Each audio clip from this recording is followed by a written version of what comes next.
Hello everybody, I'm Liz Thompson and I'd like to offer you my heartfelt condolences and a very warm welcome as we unite in love and friendship to say farewell and celebrate the life of John David Dronsfield. Carol and Chris had seen a lot of John while he was in hospital and they'd set their goodbyes. He passed away held gently in their hearts on the 1st of March in Stepping Hill Hospital. We share a bond today, a bond that says we care about each other and will support each other as together you face one of life's most difficult moments. Our love and support go out to all of you who have been affected by John's passing, but especially to his wife Carol, his son Chris and his sister Sylvia, who sadly cannot be with us today. We're thinking of her and anybody else who is watching remotely and quietly reflecting in their own way, in their own space. You who are here are effectively holding space for those who can't be here in person. And I know John was a very popular man, and I have every faith that he'll be remembered in many people's homes and future social gatherings.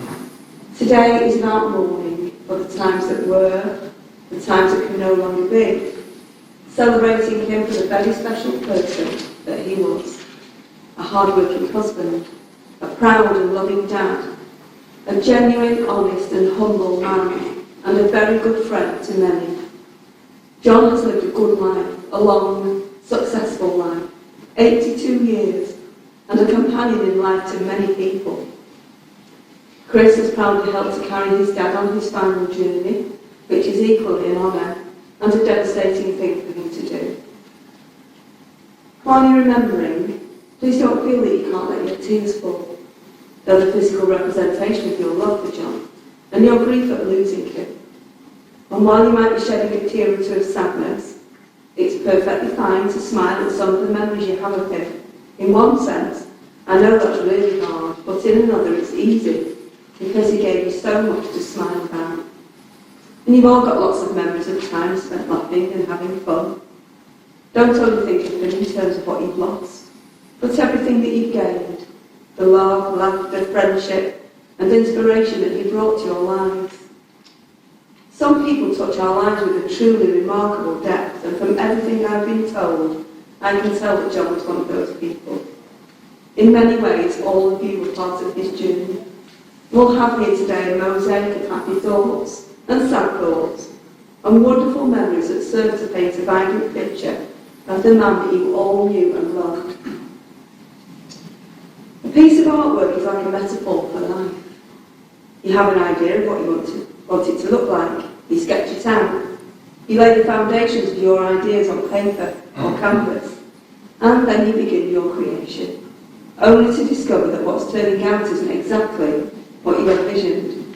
Painting takes on similar unexpected twists and turns as reality unfolds before you, moment to moment. How you choose to respond changes the outcome entirely.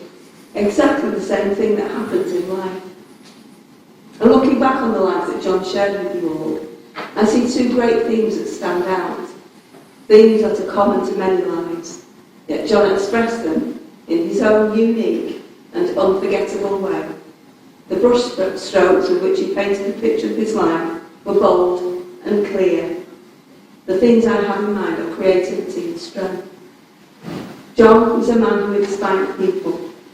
Henri Matisse once said that an artist should never be a prisoner of himself, a prisoner of style, a prisoner of reputation, or of success. John had a strong sense of self-belief, and he always remained true to himself. When he was impassioned by something, he gave it his all.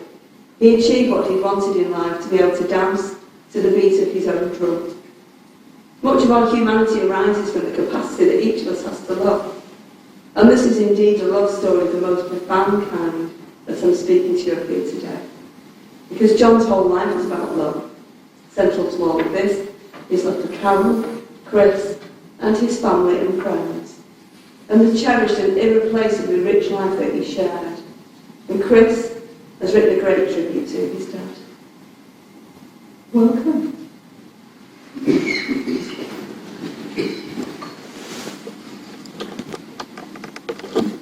Hello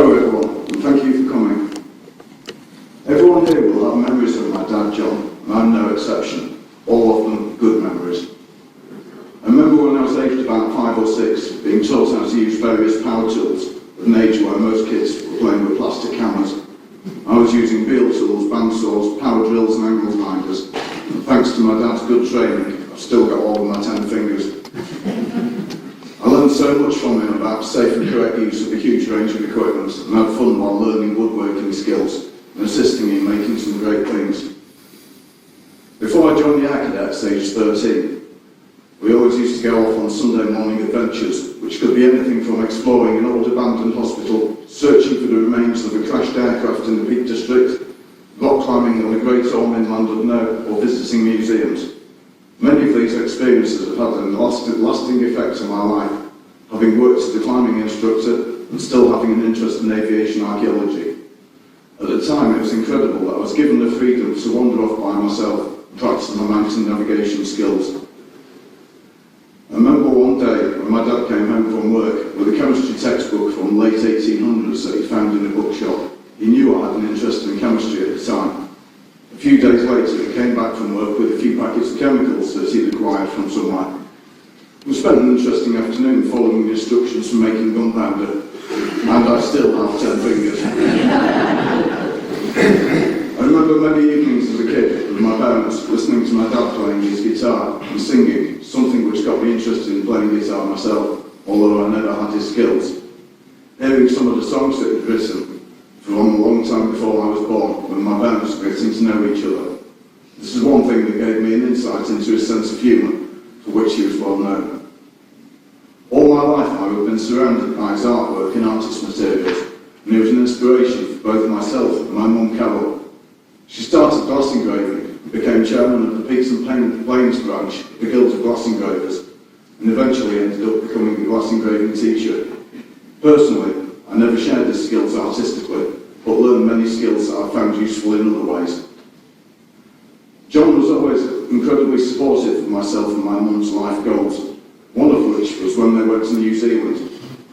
It had never been something that John had thought about doing, but when the opportunity arose, he was 100% behind the plan, and they spent 2 years living in New Zealand and working. My mum at a local hospital, my dad doing his own art and getting involved in a local art scene. During his late middle ages, he developed heart issues, culminating in a triple heart bypass. The bravery and determination that he faced these problems with was incredible. Not only did he have to overcome the physical aspects of the surgery, but also a phobia of medical procedures. He wasn't happy about the prospects of surgery, but didn't really have a lot of choice. The surgery was expected to remain effective for about 20 years, but he managed to get 26 years out of the repairs. It's impossible to sum up a lifetime such as my dad had in so few words, but he certainly made the most of it, loved by all his family, and everyone here who will have special memories of him, which we will keep forever, and he will be very much missed by us all. Thank you. That deserves a round of applause.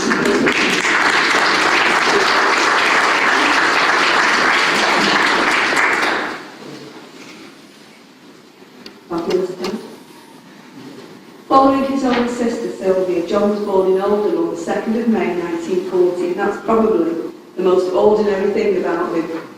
John was one of life's free spirits, and due to family circumstances, changed schools a lot. He went to 13 different schools. He befriended Ted, who fitted sprinkler systems on ships, and he introduced him to his mum Lily, and they got together. Ted wanted to go to South Africa to work for himself, and assured by the powers that be that he would have a job when he got there, but it wasn't to be. So they went on safari for 2 years instead. John went to an Afrikaans school and learned the language. Had a lot of freedom during that time, and loved learning about the animals, etc. You could call it the school of life. They even met Haile Selassie. He's done so much in his life. He was always determined, and if he had a goal in mind, he'd work really hard to achieve it. He joined the Scouts, and every Friday night for a year, he worked hard to get his Queen's Scouts Award. So dedicated that despite his natural squeamishness, as we've heard, he did his best to complete the first aid course. He persevered, and despite passing out, he passed the award. He was rightly very proud of that qualification. He showed a natural artistic talent from being a very young age. He didn't have a clue what he wanted to do when he left school, but his wise art teacher at school kept back some of his work and applied for him to go to art college, and he got in. The first time he walked in, it was an absolute revelation.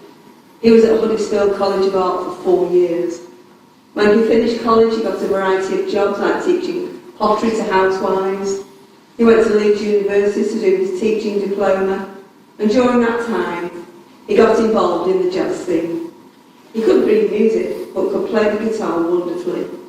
All of this was leading to him becoming the engaging, talented man that you all knew and loved. In his work life, he was a senior lecturer, teaching design for print at Manchester Poly. He was a natural-born teacher, inspirational.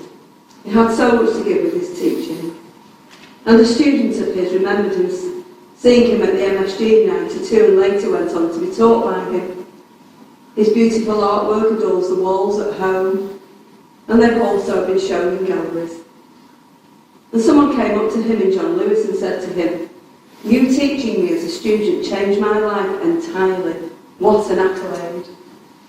And people say it's an absolute privilege to have known John. He was a man who loved the company of women and felt at home with them.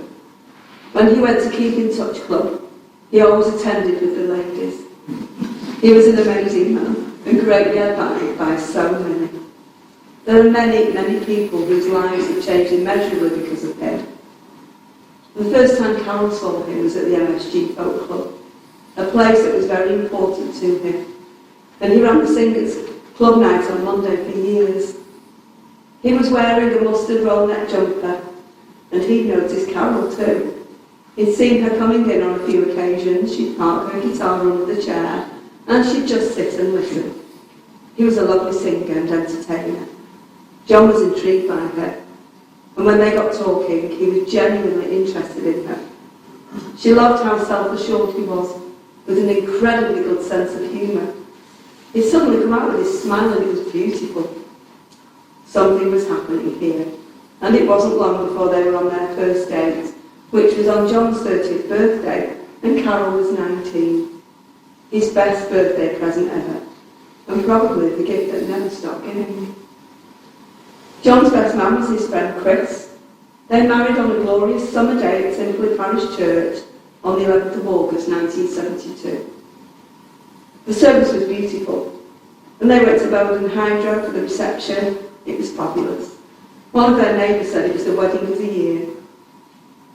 Afterwards, they drove to Abersock for their honeymoon, and they had the best time, driving around Wales in a little pale green Wolseley 1500 with balloons attached to it.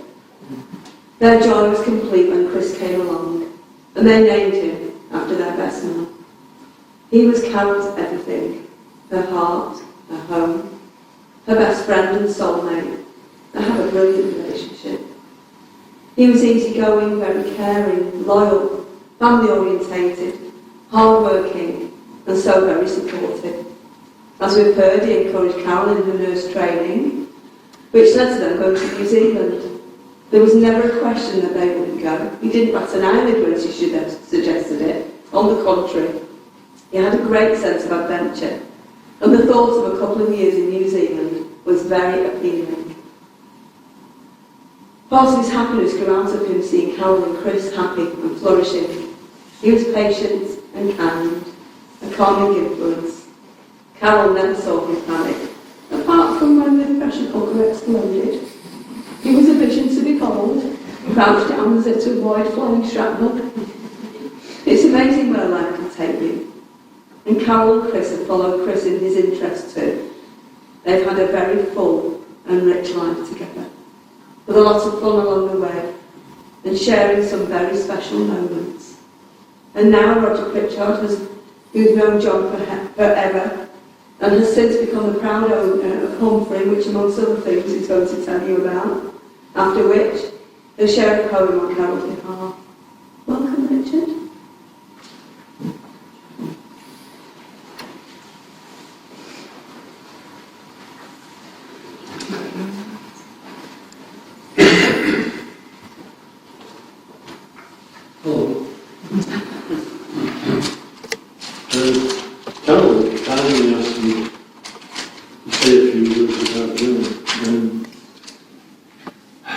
You've heard more or less everything.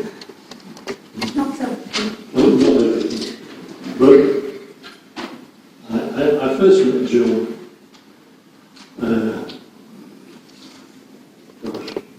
right, I'll start again. When John was born, I reckon the mould was broken because he's never been to travel.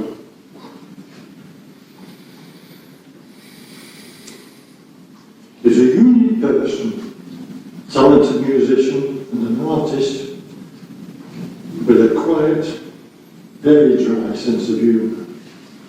And I first met John, it's been mentioned previously, at the MSG Club in Manchester. And it was where I was doing the folk singing. And I was there one night with a friend of mine, you see him now, Dave, and John performed. And he went by the name of Drowning, partly because of his name, Dronsfield, but partly because of his attitude, the way he was such a funny sense of humour, so dry, it almost drowned, but it was so humorous. Anyway, he did become the compere at the club, and it was a short time after that that John and myself and a couple of friends, we decided to form a quartet, and John managed to acquire a huge double bass, which you heard about, and it's called Humphrey.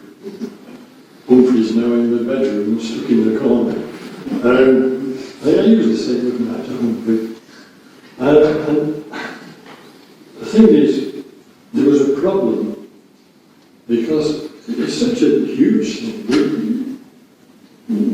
How did you transfer it from one place to another? No, it didn't bother John. No. I'll take the spare wheel, that spare passenger seat out of the car. Carol was sitting in the back. They've been together ever since. Anyway. But I'm not the little bass.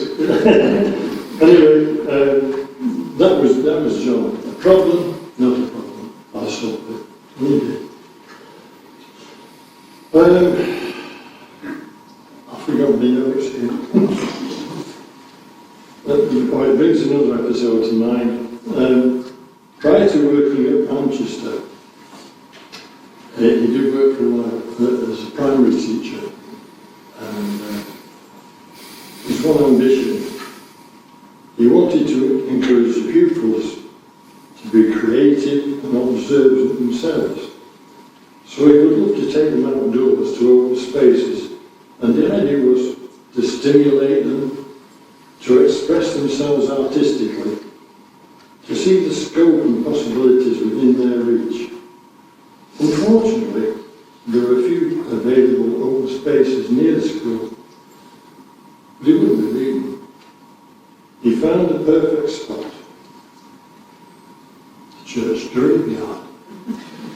So, lovely open spaces, he said, it stimulates them, it gets them really interested, in thinking. Well, that was John. But eventually everybody was able to tune into John's lateral thinking. He was a one-off to be missed by all who were privileged to have known him. No more than Carol and their son Christopher. So, goodbye, my friend John. Carol's also asked me if I'd read out this poem, which was written by Rowan. The Lord saw you getting tired, and the cure was not to be found. So he put his arms around you and whispered, come with me. With tearful eyes, we watched you suffer, and saw you fade away. Although we love you dearly, we couldn't let you stay. Your golden heart stopped beating, a beautiful smile at rest. God broke our hearts to prove it only takes the best. It's lonely here without you. We miss you so each day. Our lives aren't the same since you went away. The days are sad and lonely, and everything goes wrong, we seem to hear it cheer up and carry on. Each time we see your picture, you seem to smile and say, don't cry, I'm in God's keeping. We'll meet again someday. Thank you.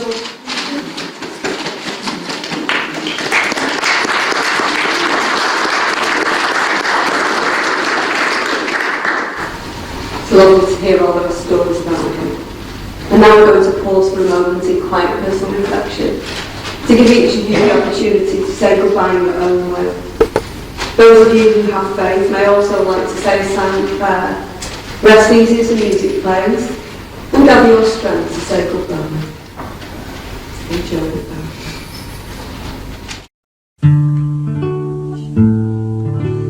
Love me tender, love me sweet, never let me go. You have made my life complete, and I love you so. Love me tender, love me true, all my dreams fulfill. For my darling, I love you, and I always will. Love me tender, love me long, take me to your heart, for it's there that I belong and will never part. Love me tender, love me true, all my dreams fulfill.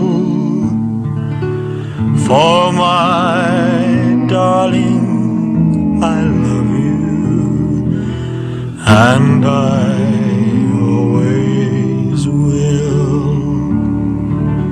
Love me tender, love me dear, tell me you are mine.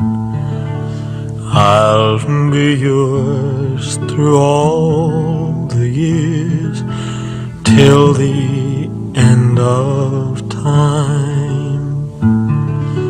Love me tender, love me true, all my dreams fulfill. For my darling, I love you, and I always will.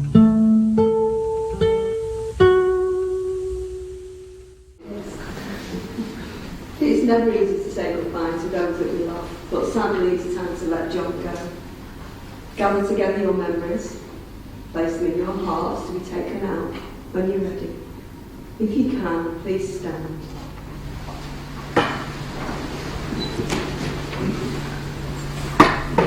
Dearest John, today we pay tribute to you for all that you were. We thank you for the legacy that you leave in our memories, and in the wonderful art that you created in many forms. We let you go from us in love and friendship. We honour the way you lived your life, the courage you displayed when you became ill, your character and your humour, but most of all, we honour the love that you gave to Carol and Chris. As we say farewell to you, you'll be loved and cherished forever. And as we commit our memories to be stored in our hearts, we send your soul to eternal rest. Go gently with our love, and may you rest in blissful peace. Please remain standing as I say a prayer for John. Father God, as we say farewell to John, we entrust him into your care. We pray for happiness and joy to be ahead of him, for wisdom and guidance to be beside him, and for grace and truth to be behind him. pushing him onwards into your goodness. We know that you'll always love and protect him wherever he goes. Amen. Please be seated.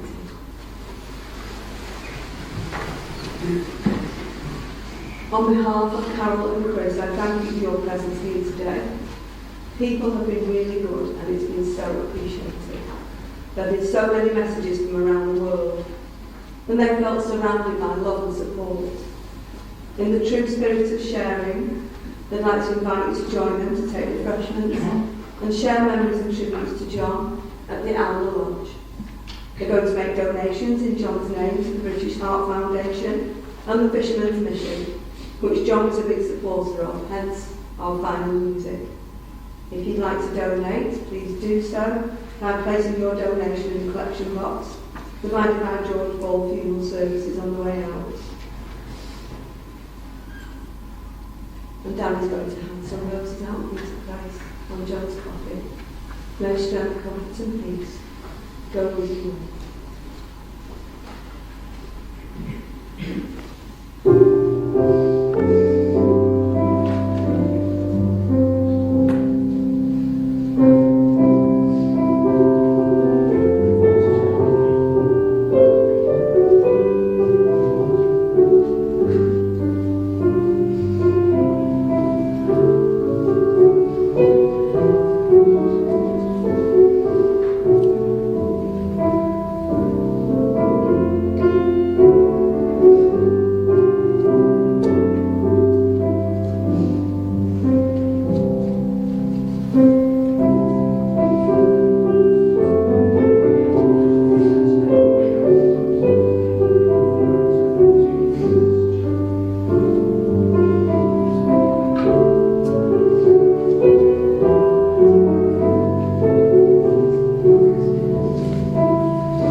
Thank you.